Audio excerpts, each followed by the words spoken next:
camera slides up to reveal an enormous cavern, set into the wall of which are tiers almost built like terraces.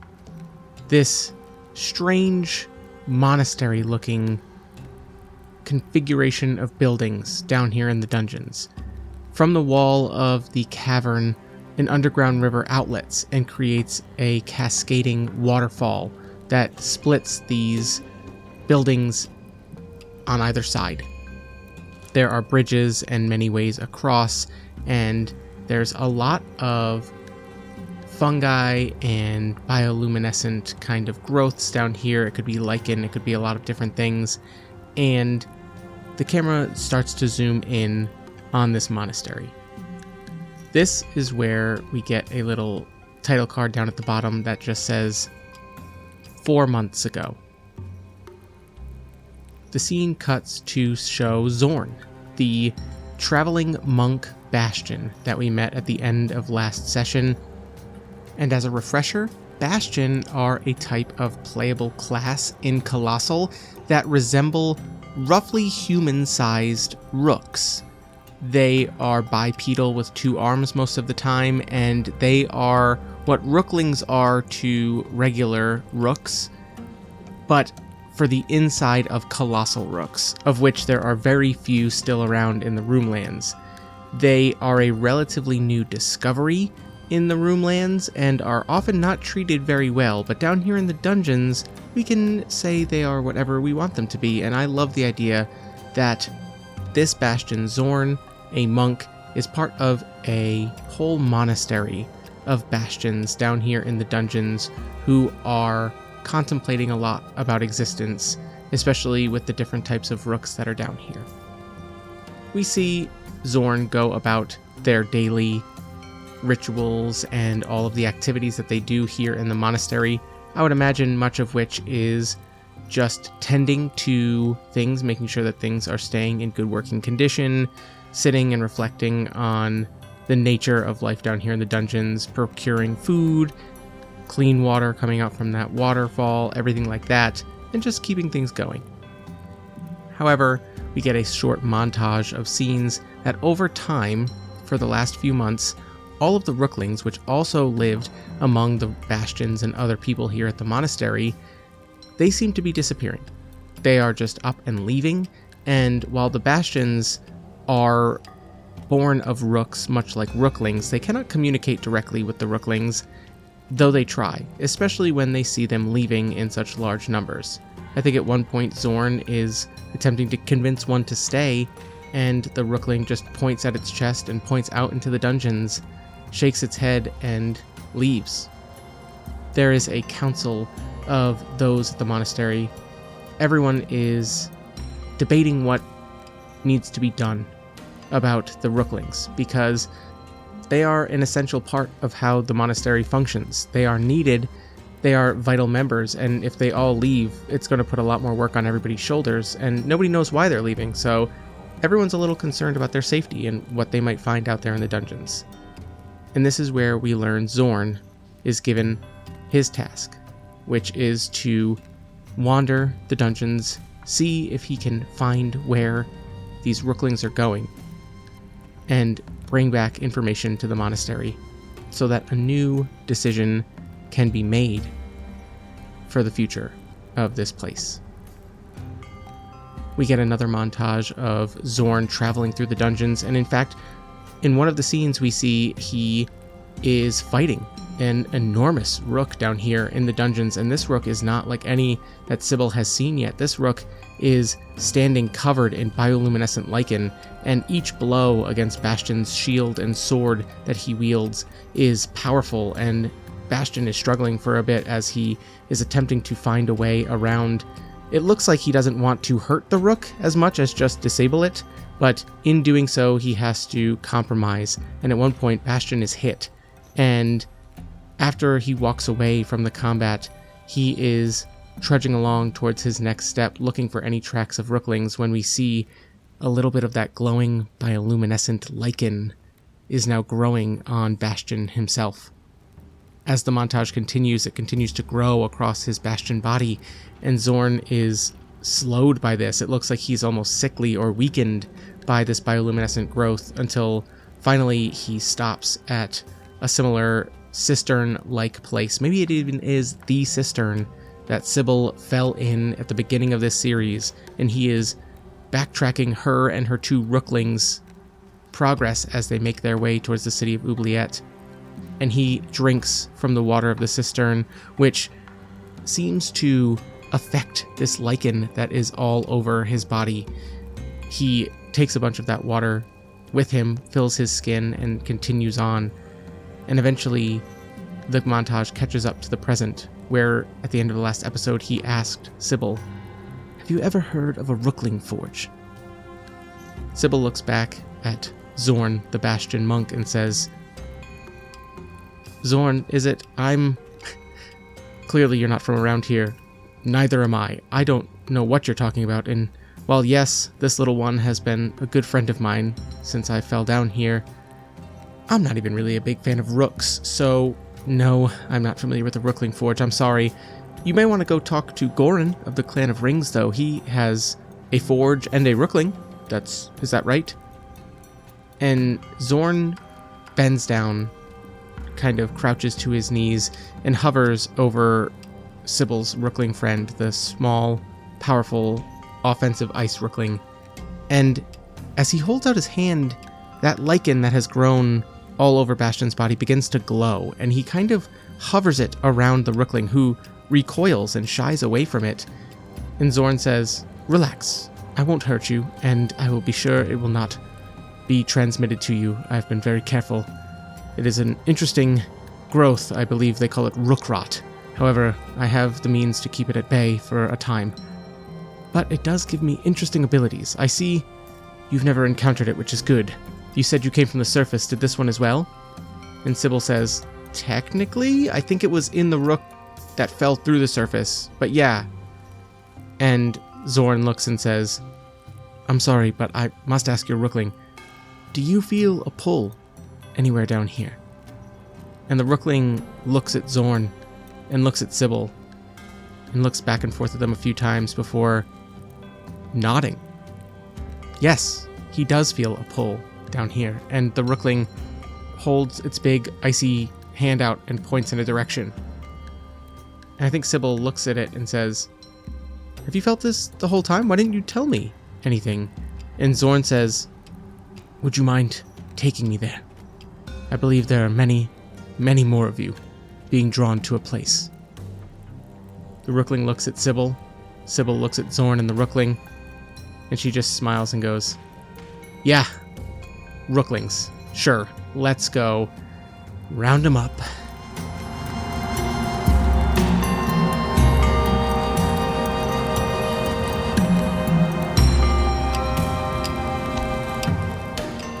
Hello everyone, and welcome to another episode of Colossal Dungeons here on the Rene Plays Games podcast. This is coming out in the latter half of November, which is crazy, and that means there's all of 5 episodes left in the year. That's wild. But it makes announcements pretty easy. I hope you enjoyed last week's Perspective Checks interview with Craig Hattler, all about learning and teaching TTRPGs, player aids, thinking about how to design to get the mechanics and ideas of your game across effectively to get people sitting there and enjoying the game as quickly as possible. The last episode of November is still a toss-up. I realize I haven't put out schedules in the last few months, so sorry about that. If you like those on social media, I'll get better at remembering to do that. It's been a crazy few months. And then December is looking like we're just going to keep going with Colostle, which might go into next year unless I want to do a few double episodes or something like that. But I don't want to rush the series. And as always, I'll do a little year retrospective at the end.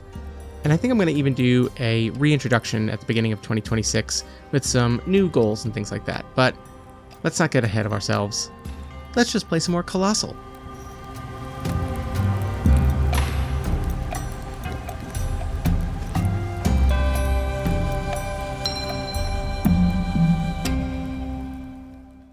Let's just go ahead and start this episode off with a new mechanic It could technically be exploration, but in the back of the Dungeons book, there are rules about Rookling Forges, which are really cool ideas and may be an interesting place to go with this. It is kind of a NPC side quest sort of thing here, but I really like the idea of exploring this. It kind of softens Sybil more towards the Rookling that she's trying really hard not to super bond with because of, I don't know if there's something from her past, or it just seems like that's something that she never really felt the need to explore or invest her time into because she's been so busy with her job as a rooksmith and everything in her life. I mean, again, she's set in her ways a little bit. She is a little older. She knows what has worked for her in her life.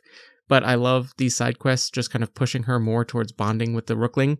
And I want to see what these Rookling Forges are about. I've read the rules a little bit, but the interesting thing is to find Rookling Forges, you need to flip one card over and then guess if the next card is going to be higher or lower. And you need to succeed up to 4 cards. So the first one's always free, obviously, because you get the first card. And if you fail, then you don't find it and you don't get to look for another forge for 3 more exploration phases. So how I think I'm going to start this episode is I'm going to flip one card and we're going to see how far we get. If we can get to 4, we're going to follow our little Rookling friend and get to a Rookling Forge. If we don't get to 4, I'm just going to flip up to our exploration score of 3 and treat that like an exploration phase. Okay? Our first card is a 9. Odds are the next card is going to be lower, but this is sort of a middling card to start with. Let's see. Of course not. The next card is the Jack of Diamonds. So we'll flip one more card, and we are going to be waylaid by something on our trek to find the Rookling Forge down here. The third card we will flip for our exploration phase is a 3 of Hearts. So our 3 cards as we explore the dungeons on our way to our Rookling Forge, and we're going to have our friend Zorn the Bastion with us, I guess this time, is a 9 of Clubs, a Jack of Diamonds, and a 3 of Hearts, which will be the 9 of Clubs says, your calling. You come across a place that is key to your calling, which for Sybil is her belief in unique rookstones. Maybe a building with a clue in it, or one of the locations you were looking for on your quest. Since it is Clubs, it says a clue to the next step on your quest. But I think I'm going to use that to maybe put in a labyrinth? We'll see. The 3 of Hearts is another calling thing. It says you come across someone who is key to your calling. Maybe they have a clue about what you're looking for, and a heart means that they're friendly. And the Jack of Diamonds means that there is a medium Lichen Rook that we will be fighting. I hinted at Lichen Rooks in the intro because it's crazy that we're this many episodes in and have not fought a Lichen Rook. We haven't really done much rook fighting at all down here in the dungeons, surprisingly. Makes sense, we're overdue to fight a Lichen Rook, and then we can talk a little bit more about rook rot if that comes up. Okay, so 2 things for calling. That's interesting. Before I think about these in terms of Sybil's calling, I'm going to consult the yes-no oracle and ask, is one of these cards related to Bastion's calling, and is this going to lead us, quote-unquote, closer to this Rookling Forge? Let's flip a card. A 4 of Hearts is a no and. It's worse than you expected.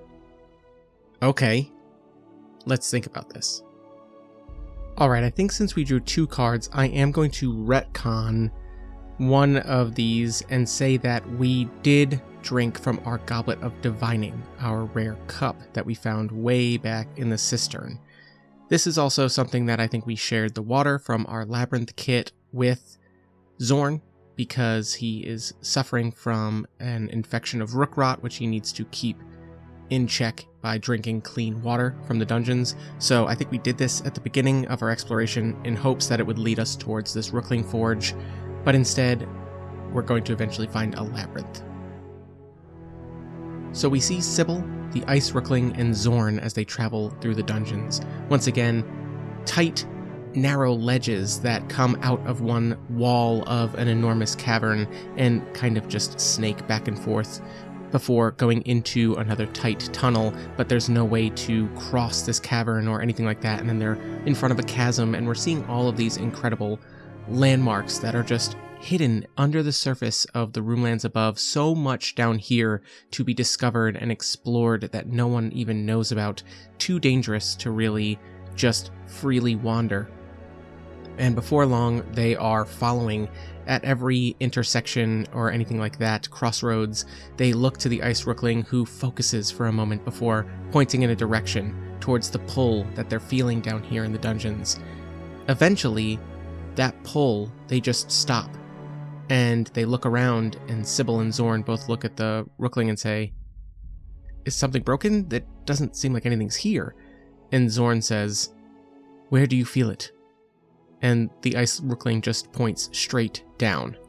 And Sybil says, "Right, of course, because it can't be easy. It's not directions, it's just a direction."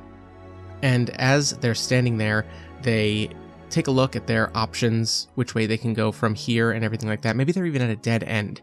And when they turn around, lumbering into view is this large, but not massive, mechanically speaking, large rook. But it's not like any of the rooks on the surface that Sybil has ever seen.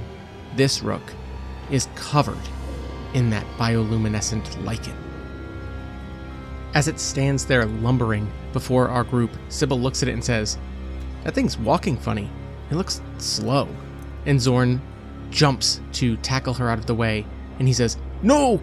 As they hit the ground, this Lichen Rook, almost spasming in strange, not natural movement, whips an arm out, and this lichen shoots. Imagine when you see those scenes of like nerve cells firing off electricity and it just coursing through the whole network to get from one place to the other. It looks like that before this lichen propels out of this rook and shoots forward in like a seed that hits the ground right where Sybil was standing and begins spreading over the ground. And Sybil says, "Oh, okay, I see now." And we're going to go into combat against this Lichen Rook.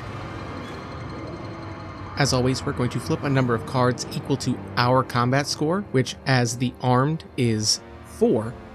And we're not going to worry about the fact that we have a Rookling here and we have Zorn, the Bastion monk. Instead, we're just going to use our 4 cards, and if at any point it seems like they might be able to help, we're going to use it from our cards. And as a medium Lichen Rook, this enemy has a combat score of 3. We're flipping 4 cards. We have the 2 of clubs, the 8 of spades, the 9 of hearts, and the Queen of spades. Alright, so that 2 is pretty useless unless we flip an ace for this Lichen Rook, and we now flip their cards one at a time to determine what is going to happen. Now, again, just a reminder, clubs cards are weapon attacks, so actually that 2 of clubs does become a 5 of clubs, or maybe even a 6 if we kept that. Yeah, we kept that spear, that spectral spear, so it's actually a 6, which makes it much better.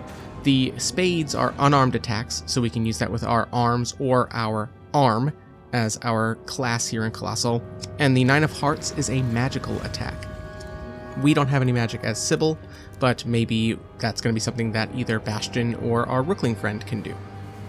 So after firing that Lichen magic attack that caught Sybil off guard, everybody off guard except for Zorn, oh no, we flipped a Jack of Hearts, which is a magic attack. So once again, the lichen that is covering this medium rook down here, it is growing, it is overgrown, it is in between the joints and every little crevice of this rook. It makes its movement really jarring and it looks uncomfortable compared to the living rooks of the surface that Sybil is used to seeing. This thing kind of once again jerkily moves around and then is going to use another magical attack.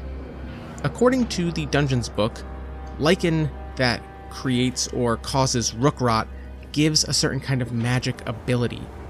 The examples that it gives say that it can form into a vine, missile, or trap. So I love the idea of this Jack of Hearts representing it almost spreading forth from its body and creating almost an extension of its existing rook-like arm, and it creates this big, weirdly geometric weave of lichen as it just hovers it above our three heroes, and it brings it down almost like to trap it in a net. And we are going to have to use our Queen of Spades right away in order to prevent this from happening. And spades are unarmed attacks, so we described Zorn as carrying a sword and a shield in his Bastion form, and our Rookling seems to be offensive but ice magic. It is covered in shards and things like that now, but I'm going to leave this one up to Sybil, who is going to use her arm attached to her back and extend out. We've said that that's kind of always been the thing. She's had like an extendable arm on her back that she uses when rooksmithing, and she just launches it up towards the ceiling and attempts to pin whatever this lichen growth is to the ceiling so it can't drop down on our party.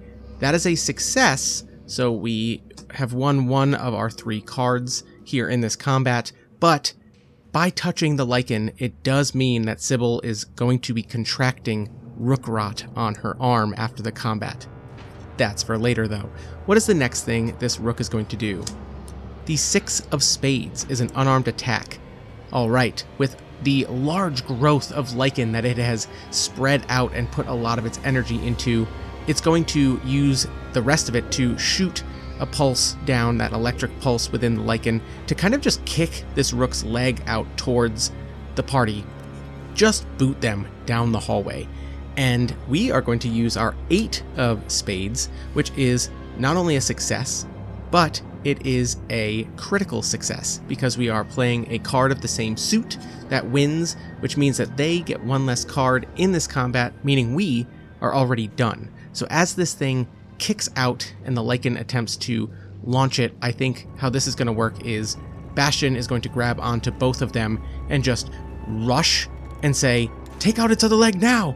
And the 3 of them just run and just barrel into the other leg, which causes this Lichen Rook to lose its balance and come crashing down. And I think that they get out of the web of the lichen, which just falls down again onto this rook, but it has fallen down prone, and maybe we broke off a piece of it or something like that. When we took it down, it actually snapped at a certain choked off section, and this thing is not going to be able to stand back up. And we can look at it, know that we have a little bit of time, and Sybil and the rest of the party rush further down another hallway, having not found a route to the Rookling Forge that the small little Rookling is leading them towards, and not knowing where they are at the moment. Alright, but that was a pretty good combat. Now, we should probably talk about the rook rot that Sybil has contracted. Rook rot can be caught by any player if they attack or interact with a rook that has it. It can infect their arms, helms, mounts, Rookling followers, and Bastion bodies. We know that Zorn is affected already, and now it is going to be growing on Sybil's arm. After a few minutes, when the trio has a second to breathe, they come up, breathing heavy from their run away from this Lichen Rook, and take a look around. Sybil pulls out the map that Lisette gave her, which was hopefully detailing how to get to the labyrinth, where all of her research seems to point to a specific labyrinth with a specific treasure, but she's unable to really find out where she is. And it's at this time that Zorn walks over to Sybil and, without any warning, just kind of grabs onto her arm. And Sybil shivers and jolts back as Zorn touches her arm, and she says, "What are you doing? What do you think?" And he says, "I'm sorry, but..." And he scrapes a little bit off of it and pulls it, and he says, "I wish I could say that this removed it, but I'm pretty sure you're going to have to deal with this as I do now." And Sybil kind of tries to crane her neck to look at her arm. She moves it out a little bit, extends it, sees everything, and she sees that there is indeed growth of this lichen all over her arm. And she just sighs and goes, great. Well, a reminder of my time down here if and when I ever get back to the surface. You seem to manage, Zorn. What is it that I have to do?" And Zorn looks at Sybil and says, "It's not hard. You must drink clean water. It seems to lessen its effects and spread, but sometimes clean water can be hard to find in the dungeons. especially when you are lost. Sybil shrugs and says, well, lucky for us, I spent a small fortune on a waypoint stone to return us to Oubliette, so as long as we have this, we should be fine. However, I don't know where we are now, and I don't think it's time to just turn and run. They look at the Rookling and say, anything? And the Rookling shrugs, still pointing downward.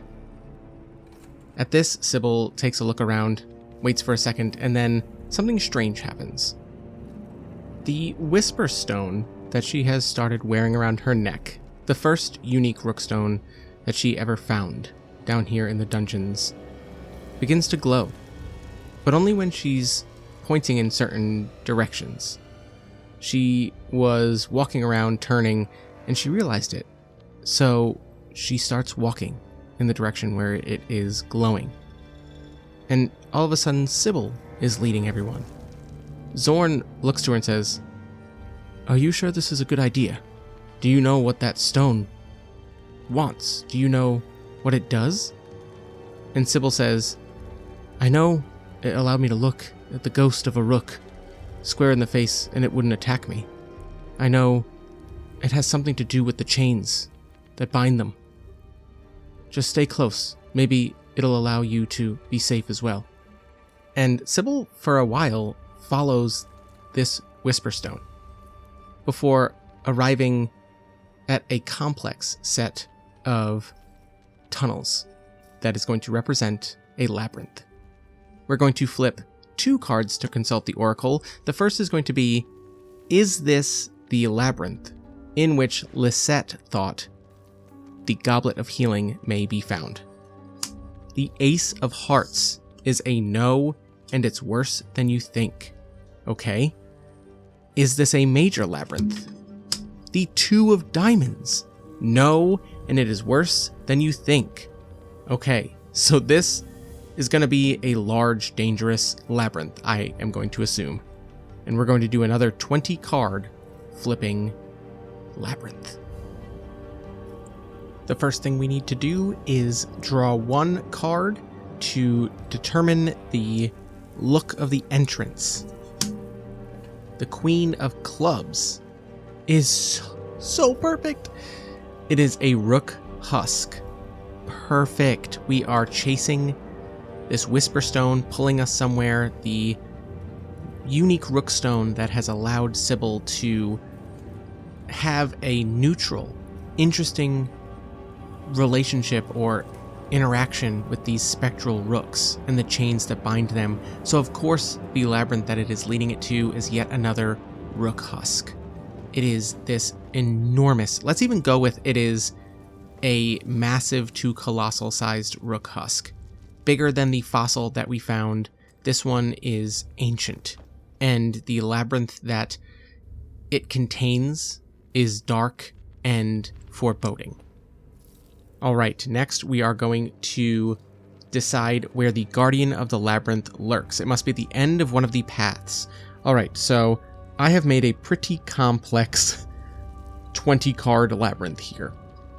So I'm going to say that the Guardian lurks at the far opposite corner that I have created to the exit of the labyrinth. It is deep inside of the rook. We'll say that it is central, located deep in the heart of this rook husk, and the exit is far in another direction. We are starting at the very top of what I have created here. The exit is at the far bottom right, and the Guardian is at the far bottom left.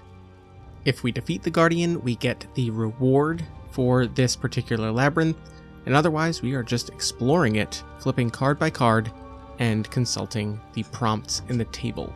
So let's go ahead and flip the first card for our entrance and see what we get. The 10 of Spades. A 10 says a statue. Oh, nice. A mechanical statue activates as you enter the room and attacks. Combat score of 3. If you beat it, you can draw an item. Oh boy. Okay.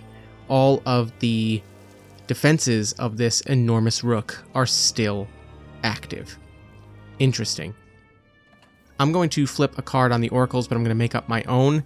I'm going to say, is it Lichen or is it Spectral? and I'm going to say that Lichen is black and Spectral is red. It is red. This is some kind of spectral force that is causing this statue to move. Okay, combat score of 3. Here we go. We're going to flip our 3 cards, and I'm going to have to shuffle the cards back in, but here we go. We have the 7 of clubs, the 10 of clubs, and the 2 of hearts. And its first card is the 5 of hearts. So we're immediately going to use our 7 of clubs, which turns into an 11 effectively of clubs, to beat that 5, and I think that this spectrally charged statue comes to life and attempts to just defend the entrance of this labyrinth. But Sybil has that spectral spear that she found at the fossil site, so she grabs it and stabs in, and it goes not only through the stone of the statue itself, but it almost pushes out. You can see the spectral energy within it kind of get pushed out of the stonework. And that is 1 out of 3. The next one is a 4 of hearts, so this thing is just leaning on its spectral magic. But again, Sybil is just going to use that 10 of clubs to whack away at it, and we are using our weapon attacks. I think Bastion joins in, giving it less room to work as Sybil is working the spear through here to just try and... It's almost like hooking and pulling the spectral force out of this statue. And the last card, which we only have a 2 of hearts to beat, is a 9 of diamonds. So its creative attack is going to overcome our heart attack. However, I think... Did I buy the Rookling armor last time I was in here? I don't know if I did. Oh, I did, and we've forgotten a few things from when I bought stuff from the merchant Corey. I bought an engraved cuirass, which would give -2 to all enemy red cards, so that would only have been a 7. And I did buy Rookling armor for our little Rookling, who is now covered in spikes and things like that, which allows the Rookling to take 1 wound in combat for us and prevent it from happening to us. There are 3 uses of this armor, so we're going to say that because we used our magic attack, the Rookling actually jumps in front and puts up a wall of ice as it sees this creative attack coming from the statue, as the spectral force within it dissipates, but in doing so, it kind of explodes the statue from the inside, and all of that stone just pummels the ice wall that our Rook has put up. But our little Rookling, he's an offensive type, he's not a defensive type, so he puts it up, and it takes a lot of the brunt, but one of those shards of stone just break through and whack it, but it just represents as a tiny little dent in its new Rookling armor, and it stands up kind of wobbling for a second. And Sybil and Zorn and the Rookling all look at one another, and Zorn says, "Are you sure we should be going in here?" And Sybil says, "I'm very sure. Whatever spirits inhabit these rook husks, they don't want to be chained. Please, I'm helping you look for the Rookling Forge. Humor me with this detour of my own." And Zorn just nods solemnly, and the 3 continue on. Now, the very next card that we're going to flip in the labyrinth is a 3-way intersection. We can go right, left, or continue downward, but let's see what's at this intersection. A King of Spades. Oh boy. A king says an NPC. You meet another adventurer stranded in the labyrinth. If you can spare an item to help them out, you may draw an item. Oh, and we forgot to draw an item for defeating that statue, so let's flip a card for the statue. We get an Ace of Clubs, which represents a mysterious potion that heals 1 wound. That is great. And as helpful as I think that's going to be in the future, I think we'll probably just give this stranger this mysterious potion. And I'm going to flip a card, ask the Oracle. Sybil would absolutely look at this person and say, "Hey, the exit is right out that way. We got this, get out of here." Are they going to listen? Yes or no? A 6 of hearts is a straight no, so they do not listen, and they say, "I can't go back empty-handed. Are you kidding me?" Let's go ahead and ask another question of the Oracle. Does this person look like they're wearing Clan of Keys regalia? A 2 of spades is a yes, but there would be a complication. So what would the complication be? I think that Sybil would see that this person is associated with the Clan of Keys and needs to go through here to get something to return with. She's known to Lena for a few weeks now, or however long she's been down here in the dungeons, and she knows her to be incredibly understanding, accommodating. She cares for the adventurers that take their lives in their hands, exploring the dungeons for anything they can go out there and find to help bring back to Oubliette for safety, for prosperity, all of this stuff. This person seems like it's foolish to continue on if you're this outmatched. I think the yes, but there's a complication is that they're just trying to prove themselves, and they also see Sybil and this group as a way to kind of maybe undermine their efforts, so they're going to just go the opposite direction of us. And Sybil looks at Zorn and the Rookling and says, look, not my responsibility. We'll tell Talena. Hopefully they're back by the time we get back. All right. So if they're going the opposite way, we're going to say that they went left, we're going right. The 3 of clubs. Okay, a 3 says, collapsed area. Exploration score of 1, difficult terrain to pass. If unsuccessful, this labyrinth has collapsed and is no longer explorable to you. Your map is still able to be sold, though. Okay, so again, we've done this before, but some labyrinths have a challenge that uses your exploration score like the combat score. This says that the challenge is 1, so we get to flip our exploration score of 3. We get to flip 3 cards. We get the 3 of hearts, the 6 of spades, and the 9 of clubs against the 1 challenge card of this, which is the Queen of Clubs. Shoot. Well, I'm going to homebrew this and say that this tunnel has collapsed. We did create a rather sprawling set of tunnels here, so I think that this way is no longer accessible and we're going to have to turn back. Now, do we chase the NPC or do we let them continue on their way? We'll go down and let them continue on their own way. This brings us to the 8 of hearts.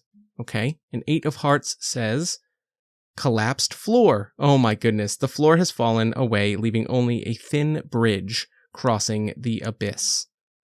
That's actually incredibly appropriate for how I have laid out this labyrinth, because it is a straight line down and then I kind of boxed it in with other cards, so incredibly fitting for this area. There's no challenge associated with this, so I think we just narrate us going over this narrow, collapsed floor here to get to the only card we can go to from there, which is a King of Hearts. This is another NPC card, okay? We meet another adventurer stranded in the labyrinth. You know what? Let's just flip a card for fun. Is this the same person? King of Diamonds. That is no, but there is an upside. It was their partner who ran further into the labyrinth to get something and go back to them. And we tell them which way they went. We give them this information. I don't really have any items I can really give them, so we're not going to do any kind of item trading, but we at least get this person to go back towards their friend, or are they sticking with us? We're going to say that they go back towards their friend. And I think Sybil leaves them with like a very serious, go find your friend, get out of here, and go back to Talena. And I think that name dropping their clan leader maybe puts a little bit of severity into the tone, and this person understands. Okay, maybe we should get out of here. Okay, let's flip the next card, although we have another decision. Now we are at a similar, we can go left or right.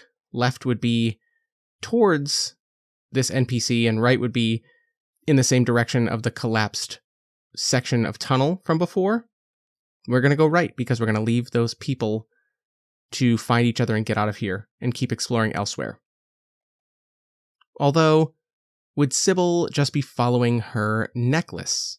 I think so. So I think that she's also going to go left because this is the direction of the Guardian. We get another 8, another collapsed floor with a narrow walkway that just bridges the gap of this collapsed floor, and we are going with this NPC to see them a certain way.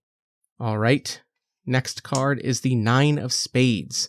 I gotta remember to mark down every card I get of Spades in this labyrinth because that is +1 shard because of our rare key.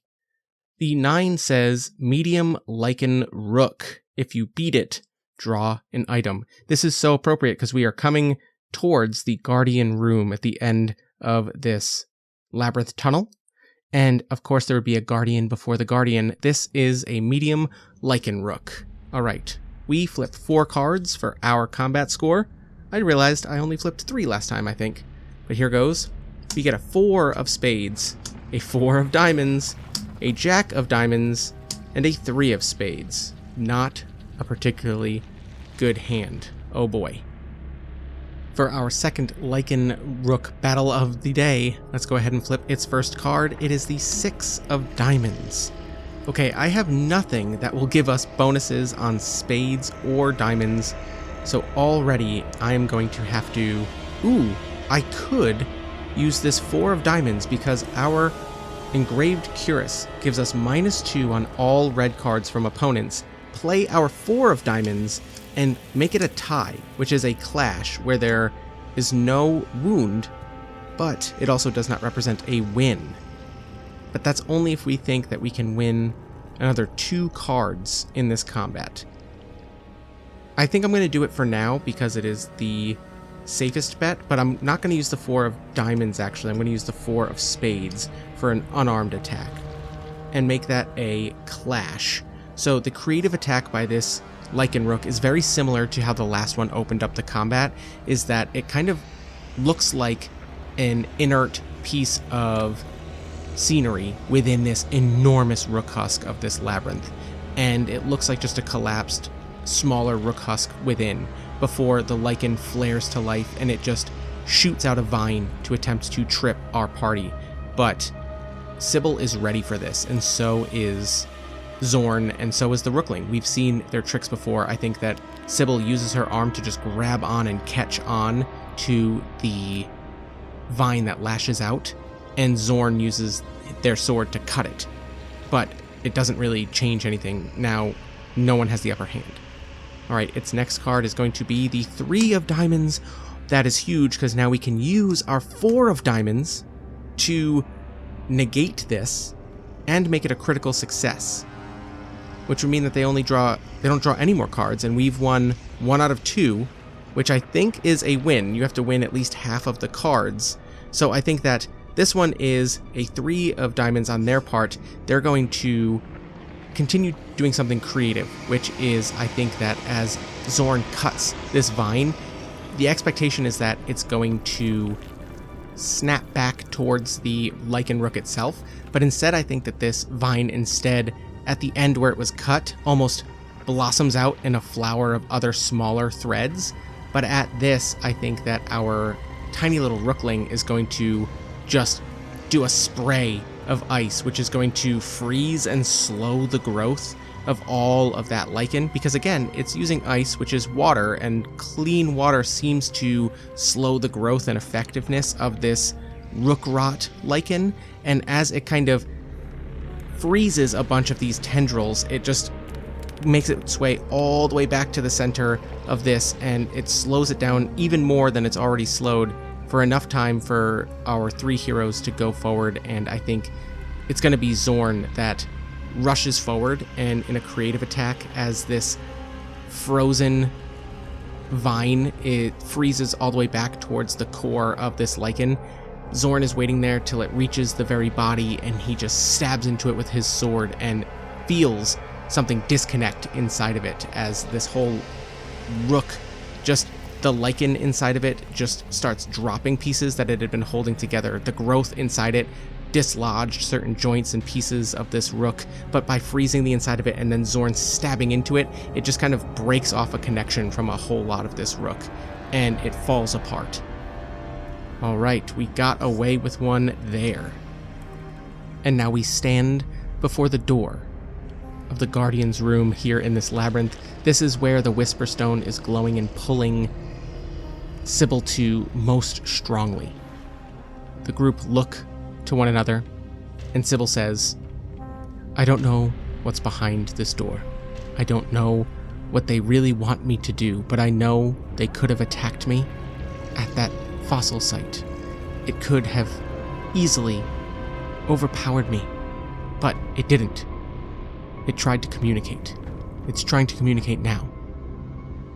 Let's go ahead and flip the card for the Guardian, which we will consult the chart and find out what that corresponds to.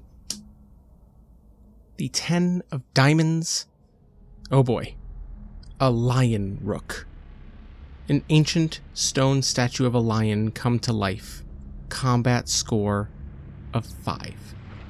This is a big one. We only have a combat score of 4, so automatically, unless we get a critical hit and success, we will be taking 1 wound in this combat. So we're going to flip 4 cards to see what our combat is. We have, oh no, an Ace of Diamonds, a 5 of Spades, an 8 of Spades, and a 9 of Hearts. This is not looking good. We better hope there are a lot of face cards left in that labyrinth. Here we go, as we face this enormous Lichen Rook at the heart of this labyrinth. The first card, oh my goodness, is a 7 of Hearts, which is, we're going to go ahead and say that this lion is spectral.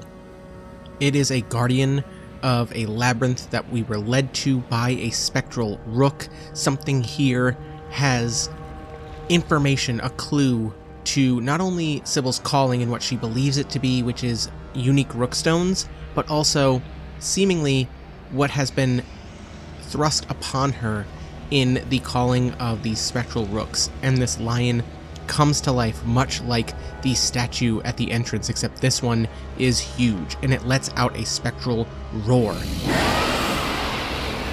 It almost seems to strip away at our heroes before we're going to use our 9 of Hearts, our biggest card, but it is going to be a critical success when magic is going to combat that, and it is going to be our Rookling who steps forward and creates like an ice globe around us that this roar cannot penetrate. And we see the 3 heroes as they stand in this dome of ice waiting for the lion to charge, and as it does, the ice Rookling shatters it outward. Just like the statue in the beginning, it's learning from its enemies, and it distracts this lion for the split second before its next attack, which is, oh no, a Queen of Hearts.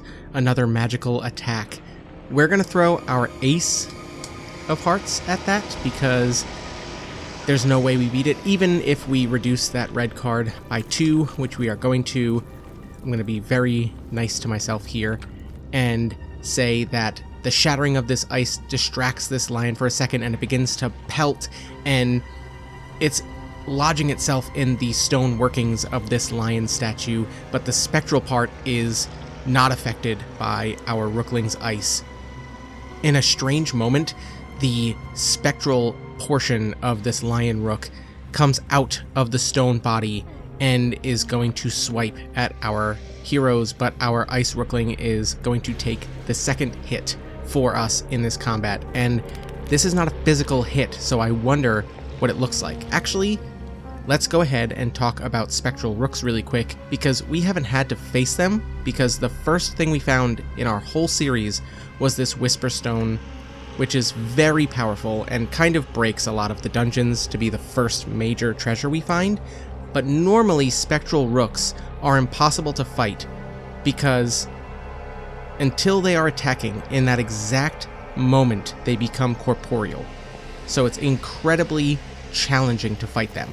This is when it does become corporeal, and I think that that's when we see the Rookling is putting itself in the way of this spectral swipe, and we're not sure what to expect. We see everybody kind of, no! And the Rookling is unafraid. But then, in the last second, it turns into something physical, and it just smacks this ice Rookling, and it flies across the room, crunching into the wall. Now, that small dent that it had from the entrance, that's nothing. there's a huge crumple in the back of the Rookling armor that we bought for this Rookling, and Sybil stands up, very upset. She is not a big fan of Rooklings, but she takes it very personally when something hurts something smaller than themselves. And she stands up and she says, "Hey, that was my friend." And the next card is a 2 of clubs, which we can defeat with either the 5 or the 8. So we're going to obviously use the 5 to save the 8. We have now won 2 out of 3 of these cards. And because the first was a critical hit, they only draw 4 total, meaning I think we win this combat no matter what. But a 2 of clubs for this lion is a weapon attack, and we're going to use a 5 of spades, which is our unarmed attacks.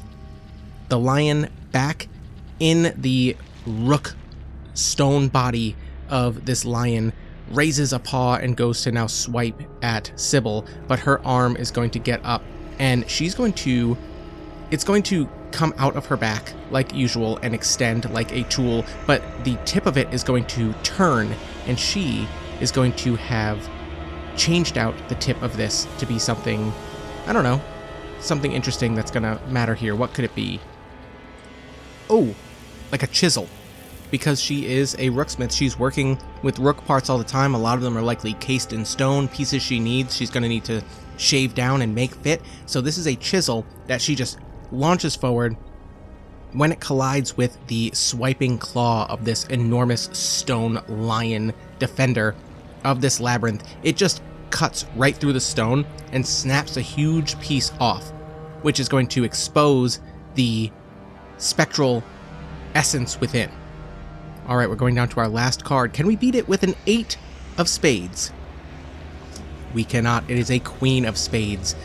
This is very fitting that it is an unarmed attack because of spades, and we literally just chiseled off one of its hands. So I think that the unarmed attack is going to be this spectral bit that comes out of the hand and swipes down at Sybil. Sybil tries as she might to get the spear out in time that can pierce this spectral bit, but instead she's going to have to just take the hit as it turns corporeal in a split second, which we will take to our combat score as she crumples and rolls across the floor. But I think that because we won at least half of these, normally you have to win the majority of cards, but because we had a critical hit and it reduced it to an even number, on even numbers like this, I consider the critical hit worth more, and that way it's just half or more.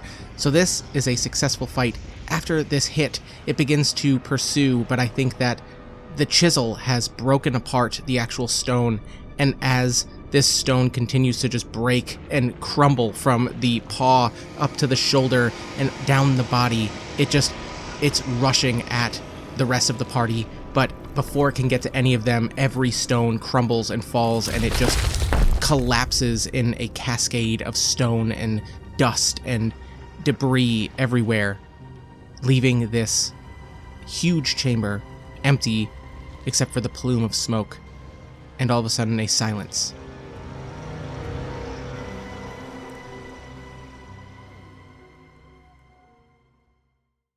As the Rookling and Sybil both stand up, and Zorn rushes over to help them both up and recollect everybody's wits for a moment, this room, this guardian room in this labyrinth, standing in this room, it feels anticlimactic. Sybil looks around, and let's go ahead and flip for the reward. But is this the reward that the Whisperstone was leading her towards? We flip an Ace of Hearts, which says 5 labyrinth treasures. That feels underwhelming, because the Whisperstone continues to draw Sybil further. And this is where we're going to remember to use our rookstone key that we received, a rare key that allows Sybil to add an additional locked room to the next labyrinth you enter in any position you choose, which unlocks a door within which you will find a unique rookstone of your own choice. This is what the Whisperstone has led Sybil here for.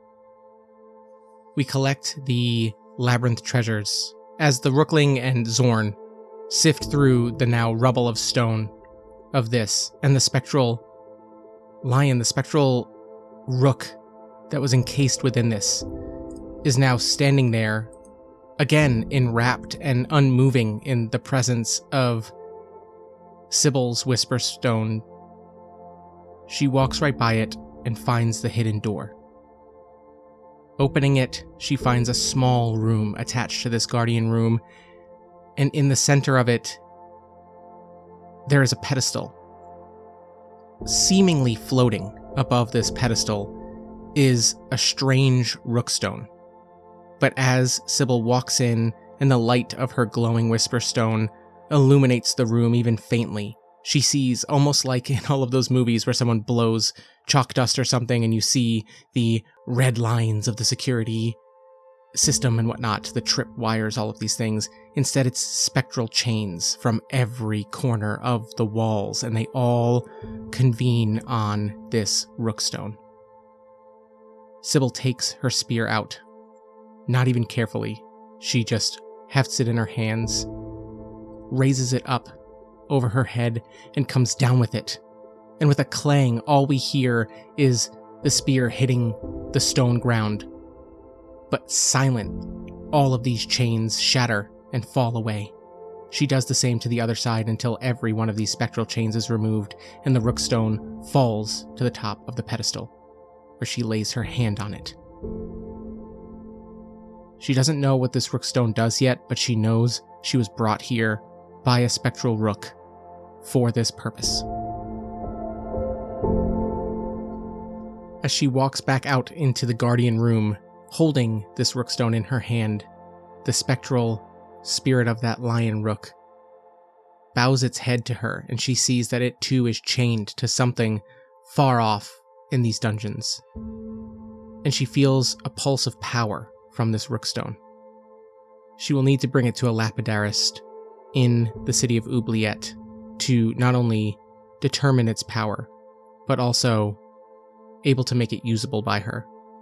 As Zorn and the rooklings see her walking out, she looks at them and says, "I guess I'm going to have to stay down here a little bit longer. This is a problem I can't ignore." And that's where we're going to end this session. Middle of a labyrinth, and before I move on to the usual outro spiel, I do want to do a little bit of bookkeeping. Apparently, and I did this in my last series as well, I promise I read rules, but there are rules in the Colossal core books that say whenever you defeat a rook, you can add 1 to your exploration or combat score, and I am never sure what that means. Like, if I take a wound, but I win the combat, I assume that just means I can just recover it, right? Like, I fill up to my maximum. I have a exploration score of 3 and a combat score of 4 as the armed, so I think that would mean that even though I took a wound, I won, so I can replace that wound. Or can I go above that 3 and 4? I don't think I can. I think that those are the maxes for the classes. If you are a Colossal fan and listener, please let me know what you think. I always forget this, and I tend to hand wave it with rest and things like that in downtime in cities. But let me know if I'm getting that wrong. And also, I keep forgetting to do this. We defeated 3 different rooks in this, and I'm using the Inventor Job Pack, so let's just go ahead and pick a few cards. I got a hinge, some ball bearings, and a canvas. That's interesting, for materials that we can use in the future. Make a little Legend of Zelda glider, maybe. Yeah, I think that that's it. I probably missed some other stuff, but listen, when you're just stream of consciousness going, I tend to forget some rules and just focus on story. I hope that you're enjoying it. If you are, you can follow me on the social medias. I try not to use them, because honestly, social media is kind of meh. But you can always reach out to me personally at reneplaysgamespod@gmail.com. You can join the DMs After Dark Discord, where we hang out and just chat about all things games, life, anything in between, pets, hobbies, music, you name it. Come hang out, we'll chat, we'll be able to talk about any kind of games and stuff like that. And yeah, rate and review if you haven't already. Just help more nerds find this nerdy content, and then we can talk about it with more nerds. And I mean that in a loving way.